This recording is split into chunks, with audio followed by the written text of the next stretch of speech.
Hello, and welcome to the webinar, Keep the Cash Flowing, Streamline Supply Chain Operations to Maintain Cash Flow and Drive Focused Growth, part of TAKE's webinar series, Optimizing Supply Chains in a Global and Mobile Economy.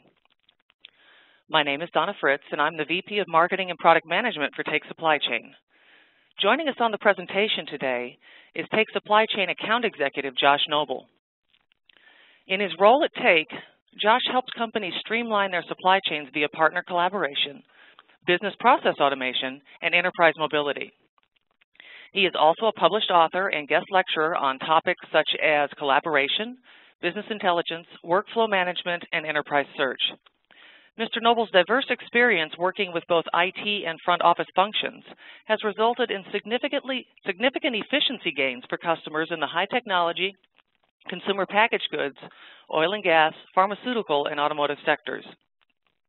From the start of his career, Josh has been driven to deliver significant performance improvements for his customers and accounts. In his previous role as Director of Sales, he personally worked with key clients to assess their needs, assemble technical resources via a partner network, and coordinate client delivery. Josh holds a BS in biology and an MBA from the Neely School of Business at Texas Christian University. You can connect with Josh on LinkedIn and follow him on Twitter at TCUJosh. Before we get started, I'd like to take a few moments to cover some housekeeping items, which you can see on the screen. All the attendees will be on mute. You can submit any questions through the Q&A panel on the right bar of your screen, or you can email questions to contact@takesolutions.com. If you have any technical difficulties during the presentation, you can contact WebEx customer support at 1-866-229-3239. Select option 1. This session will be recorded, and an on-demand version will be made available by next week. For more information, please chat with the host. Thank you for joining our live broadcast today, which will last approximately 35 minutes. There are a number of financial and market pressures on mid-market companies as they work to compete not only with each other, but larger, more well-funded organizations. Today, Josh will be outlining two of the most common pressures, external factors and cash flow, and how mid-market companies are adjusting to the new reality of being focused, nimble, and making smart technology investments. Finally, he will provide 4 areas that can help you shorten your supply chain order-to-cash cycle to drive focused growth. At the conclusion of the presentation, Josh will be available to respond to any questions you may have. We'll answer questions in the order received, and we'll stay on the line for approximately 10 minutes at the end of the presentation. At this point, I'll turn the presentation over to Josh. Welcome, Josh. Thanks for being with us today. Thanks, Donna. And are you able to hear me okay? Yes, we are. All right. Well, again, thanks, and thanks to everybody for attending. We respect your busy schedules, so as with the other webinars in our series, we've kept this presentation relatively short to make it easier to fit into your day. We hope that you find the content interesting and it sparks some creative ideas, or at least motivates you to further improve your own operations. So with formalities out of the way, let's jump in. To start, I've tried to focus this topic around cash flows in middle market companies. So let's call this companies in the $50 million to $1 billion range, and further assume that you either distribute or manufacture a tangible product. I'm also assuming that most of our viewership is in the US or Canada, but most of these concepts are globally applicable. With that scope in mind, here are some of the top problems that we're hearing in the market. This shouldn't be a surprise, but the US economy is not recovering at an optimal pace. Most of the middle market pressures that we talk about here are contributors to our slow growth. Slow growth means less consumer spending, especially on luxury items, and with fewer dollars exchanging hands, there are less opportunities for you to make a sale. Whether you're a firearms manufacturer in an anti-gun state, an automotive distributor that can't sell high-performance exhaust systems in California, or Peyton Manning collecting Papa John's stores in cannabis-friendly Colorado, chances are that you're experiencing changes based on your Capitol Hill representation. Probably the hardest hitting pressure on the middle market is the sharp increase in tax burden and healthcare. This is probably more of a sub-point to politics, but it's hard to turn on the news without hearing about companies cutting hours and workers because they can't afford healthcare expenses. On top of the increasing cost of labor due to healthcare policy, pressures to increase the minimum wage further contribute to increased labor costs. Consequently, mid-market companies are looking at software and hardware for low-level tasks within the organization. At this point, a college education listed on a resume is about the equivalent of a high school diploma in the 80s. At least in the US, we're not developing skilled labor. We have an abundance of people who have been certified as average thinkers, number crunchers, and artists, but not enough who can code, engineer, fix, and physically create. The last 2 points really go hand in hand. Overseas products, which were seen as lower quality, unsafe, and just generally subpar a few years ago, have shaken a lot of that stigma. I've been to toy manufacturers in China, electronic assembly plants in Mexico, and the shipping ports of India. From first-hand accounts, I can tell you that old stigmas have driven regulatory, infrastructure, and quality reform in all 3 cases. While China may still want to blatantly steal your designs, if necessary, they can also create a pretty good quality copy. Consequently, since consumers have less cash in their wallet and low-cost alternatives are readily available, brand loyalty doesn't carry as much weight as it used to. Today's customers are fully empowered and looking for value. This means that middle market companies must innovate to keep the attention of their customer base. So now that I've painted a really grim picture, let's lighten things up a bit. Mid-market companies aren't, or at least they shouldn't be, giving up. Instead, they're innovating to become more competitive. First, mid-market companies have to cut waste. They're cutting out unnecessary steps. Whether your operational drains are the result of too many hands on a box, too many signatures on a purchase order, or too many retoolings in your machines, you just can't sit complacent on waste. IT is getting smarter.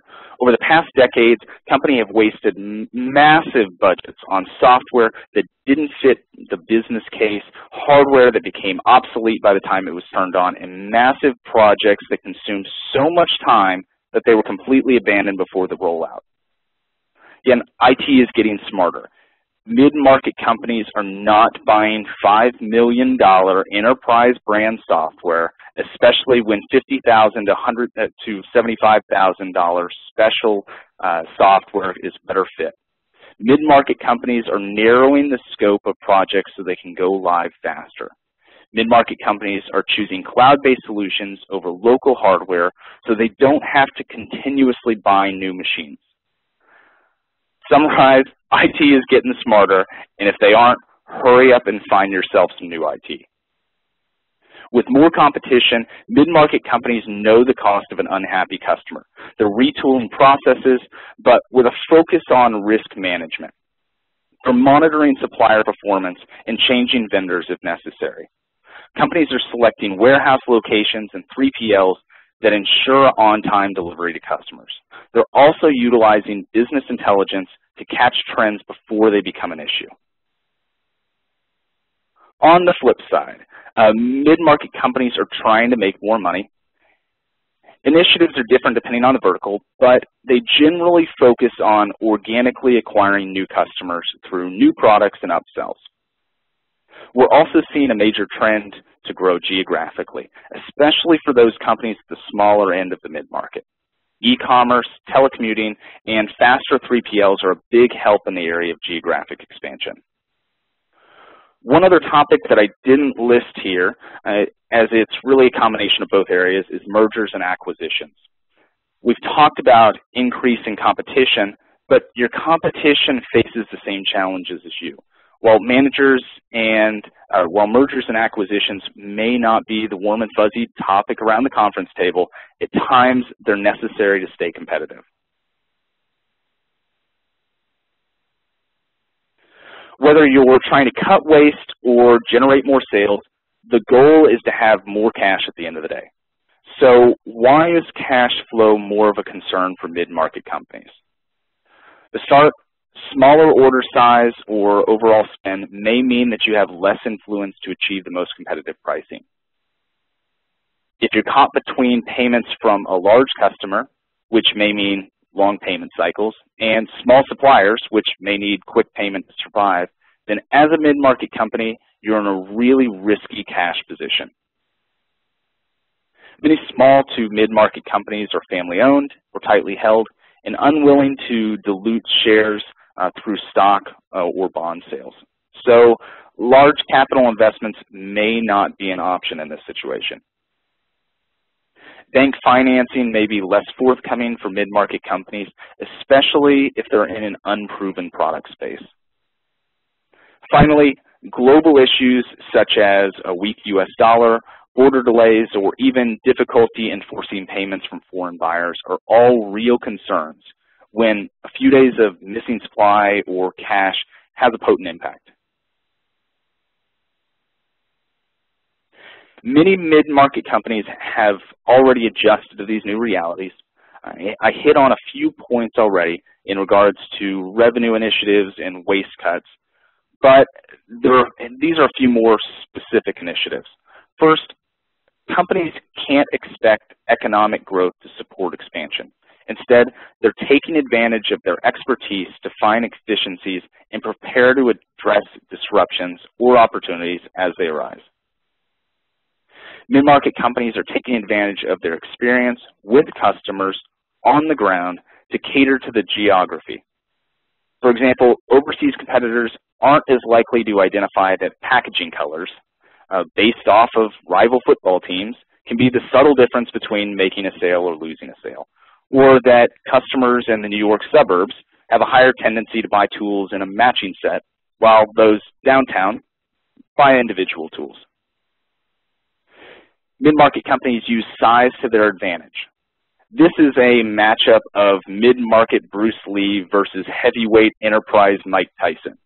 With the right management and process, the mid-market Bruce Lee can pull off 5 hits before big boy competitor Enterprise Tyson realizes he even needs to make a fist. You can react faster to changes in the market, regulations, and emergencies, if for no other reason than less bureaucracy. I already mentioned smart IT, so I won't reiterate a lot here. The key is just that mid-market companies are investing in cloud technology with specific uses around automating unnecessary tasks, making smarter decisions, and improving the customer experience. While this isn't an all-encompassing list, I hope your key takeaway here is that cash flow is not just the CFO's problem. Mid-market companies need to prioritize spend throughout the organization. By now, we recognize that there are cash problems facing mid-market companies. So what are you going to do about it? It'll help to narrow your focus into 3 goal silos. First, goal 1 is to cut the fat, remove unnecessary bureaucracy, and siphon any untapped efficiencies into your operations. Goal 2 is to reduce the risk, reduce manual data entry, delivery lag times, supplier volatility, and any other problem that directly affects quality, availability, and reliability of your products. Goal 3 is to take advantage of your size by implementing strategies, processes, and technologies that allow you to quickly respond to the market at a pace that your competition can't match. With these goals in mind, let's dive into some specific tools and strategies that will help. Inventory balance is one of the top areas to improve cash flow. If you have too little inventory, then you may be losing sales, but if you have too much inventory, you have unnecessary expenses. First, mid-market companies need to cut products that cost more in retooling and supply chain complexity than the revenue they generate. More product variety is not always better, especially if you have similar products that cannibalize production and warehouse resources.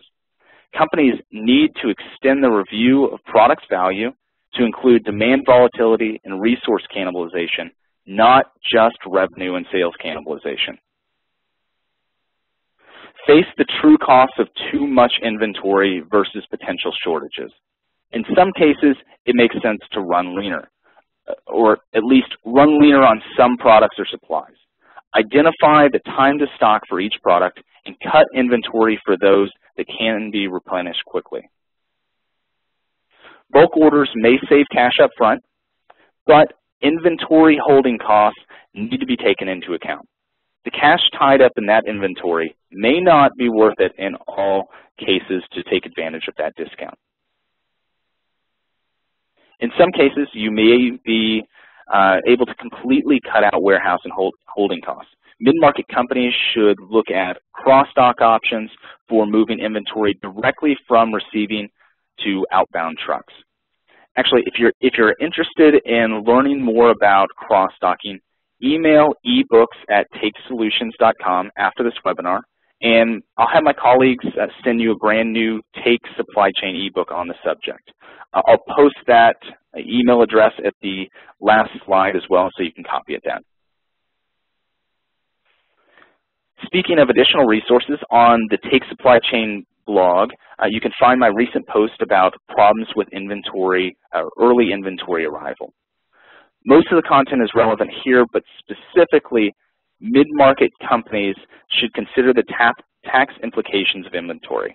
For example, some states allow you to avoid taxes on inventory if that inventory is held in the state for less than 175 days. If you time your inventory well, this is a really easy way to keep more cash in your company and send less cash to the man. Finally, mid-market companies should opt for vendors who can be flexible on supply volumes without a price penalty for smaller batches. If you're a distributor, then vendors who will supply inventory on consignment are an even bigger plus. Any flexibility you can build into your operations will help you to avoid risk if surprises ever come up. As a bonus, mid-market companies can help both themselves and vendors with technical collaboration solutions to help improve their efficiency and results. Remember the technology investment I mentioned before? So purchasing collaboration solutions can help you streamline inventory, cut delays, improve efficiency, and reduce errors. By automating the generation, routing, and acknowledgement of quotes through purchase orders, you can cut delays out of your inventory lead time. By putting both your buyers and suppliers on a common portal, both sides can spend more time on value-add activities and less time on follow-ups. With improved visibility, you have more time to get ahead of potential problems and mitigate risk.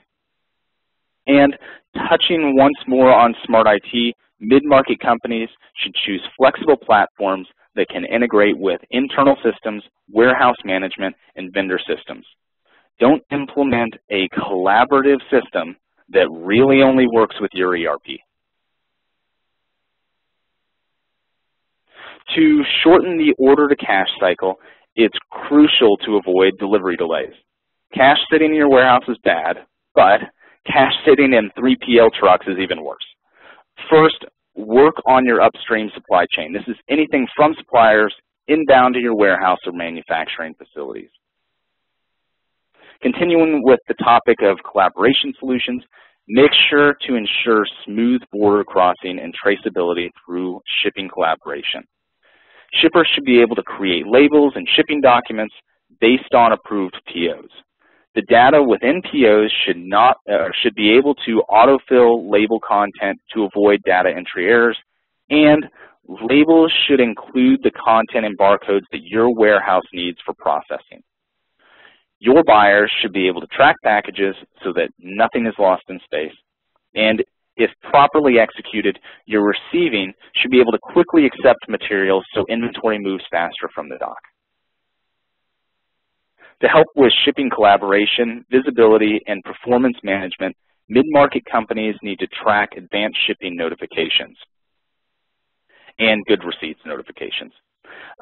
Both of these will help to keep track of in-transit inventory, and when run through business intelligence, a comparison of expected delivery dates versus the actual delivery date can be a nice indicator of risky vendors. For both inbound and outbound shipments, optimizing inventory routes can help. Amazon is ahead of the curve on this, of course. They continue to build more warehouse, but what's more interesting is they're using past data to predict what products will be ordered in a specific region. This will improve delivery times with the end goal of same delivery to compete with companies like Walmart and Target. While you may not need to instruct all your drivers to always turn right, I highly recommend working with 3PLs or a variety of new software vendors in the route optimization space. This point is fairly straightforward. Don't source materials from the other side of the world when you can get them right down the street. Raw materials may cost more locally, but a reduction in shipping costs, lower holding costs based on lead times, and risk reduction from extra days in transit can be a significant offsetter to a few price points. Finally, avoid expedited shipping costs, and with better communication and planning systems upstream.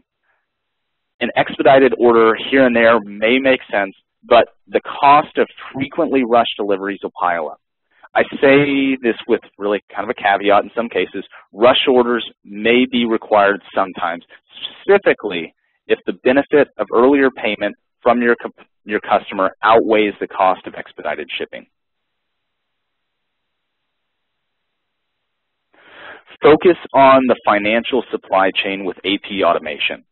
When cash is tight or the economy seems uncertain, the first instinct might be to hoard cash or stretch payments. This is only a short-term solution and not a real fix. Implementing an AP automation solution delivers a long-term improvement.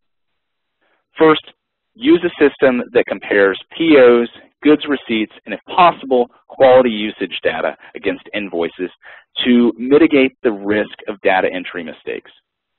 Three-way and four-way matching ensures the received number of items matches the approved PO to minimize overpays. Program net payments to go out at the required due date unless there's an early payment discount. Past due payments are not going to win you any favorable negotiations with your vendors, but there's no reason to part with your cash until it's necessary. To this point, also prioritize payments to suppliers who offer early payment bonuses. This will help you to save cash and reward flexible suppliers. As discussed, one advantage of smaller size is more agility and less bureaucracy. Assess your risk tolerance and adjust the required approvals accordingly. If you have a vendor that you place the same $5,000 order with on a weekly basis, and the approval probably doesn't need to see your CFO's desk each week. Risk tolerance should include factors such as price increases, shipping costs, and order size. The first three topics have focused on cutting waste, but mid-market companies also need to reduce the loss of incoming cash flow. Of course, companies need good sales, marketing, support staff, but back office operations are just as important to keeping customers. First, make sure that your customers get the right product quality and that they get it on time. This starts with sourcing from reliable vendors and shipping through consistent logistics providers. Supplier collaboration dashboards and business intelligence can help you to track partner KPIs, including timeliness, returns, and damage. If a vendor hits your naughty list too many times, hold them accountable. It's best to make the switch before customers feel the sting. Also, hoarding data for internal use doesn't help your partners add value. Share real-time information internally and with CMOs and 3PLs externally. For example, Midmark uses a mobile data collection strategy that extends their Oracle ERP to the warehouse floor via wireless scanning. By distributing the data collected, they were able to reduce the error rate of customer shipments by 75%. Unfortunately, you can't avoid all returns. It may be tempting to make returns harder so that fewer people can return items, but that's short-sighted. Customers then have bad experiences both with your products and with your services. Instead, prepare for returns so they're low cost for you and easy for the customer. You can do this a few different ways. Negotiate a return shipping rate with multiple carriers to find the best rates. You can receive up to a 20% discount, actually, if you're willing to prepay a certain amount. You can also receive discounts by using online shipping, and slow shipping is generally fine for returns. Provide a shipping label. Amazon and Zappos both do this. As my wife has frequently demonstrated, Zappos actually offers a very generous return policy with up to 365 days free return shipping. Shipping is actually seen as a marketing cost in this case, which is a little different spin on things. Finally, if you're dealing with large products that have expensive shipping costs, set up options for local replacement or repair. This will save you on the shipping expense and ideally result in faster resolution for the customer. So where does Take Supply Chain and OneSCM fit into this cash flow story? First, OneSCM can be implemented via a phased approach with modules targeted at your biggest pain points for rapid ROI. In combination, the modules of OneSCM's supplier collaboration portal can cover your entire procure-to-pay process. The demand collaboration module allows you to share forecasts and get commitments from suppliers to reduce the risk of insufficient supply. The PO collaboration module helps you to reduce PO process time for faster returns, reduce data entry error for fewer errors, and eliminate tedious and cumbersome status checks. The shipping collaboration module allows you to prevent early shipments, track advanced shipment notifications, and manage drop shipments. The AP automation module can flip POs into e-invoices to avoid data entry, while checking invoices against orders, shipments, and receipts to avoid bad payments. The AP automation module can also reroute orders with payment discounts for expedited approvals. OneSCM is not tied down to a single ERP. It complements and integrates with a variety of ERPs, data types, and financial systems to create real-time collaboration between your staff, tools, and external partners. Also, OneSCM can be deployed in the cloud, on-premise, or in a mixed hybrid scenario to meet the preference of your IT team. It fits your needs so that you're not working around it. OneSCM offers configurable report dashboards for reviewing and analyzing supplier operation information. This ties back to my earlier topic of KPIs, risk management, and quality. And while I'm probably skipping over an hour-long feature list, I'll spare you. I'll cap with OneSCM's dynamic workflows, which can be visually adjusted to fit your current business process. And it can also be scaled as your business process and requirements change in the future. As you adjust your operations, you don't need to burn cash on expensive code projects to update your supplier collaboration. OneSCM can eliminate a good portion of your manual processes and automate them for time savings, increase accuracy, and deep visibility. Again, you just plug in the tool blocks that you need, connect your ERP through broad integration options, and rapidly cut waste. If you're not already familiar with Take Supply Chain, our team down here in Austin has been innovating data collection and collaboration solutions for the past 2 decades. We offer a variety of deployment scenarios, including cloud for rapid turnaround with minimal IT demand, and a broad range of ERP support. One of our goals is to develop solutions that can be realistically implemented today at mid-market companies with rapid ROI, but without painful resource strain.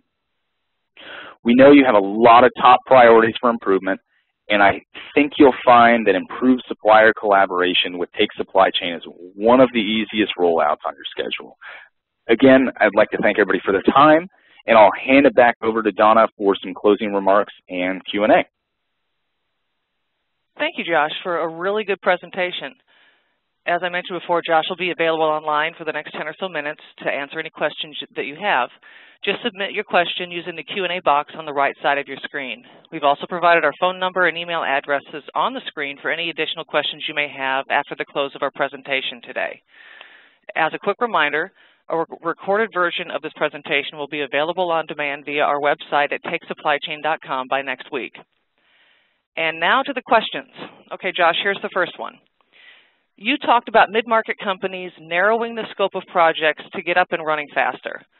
What is a typical time for, I think they meant timeline, what is a typical timeline for implementation for a SaaS offering?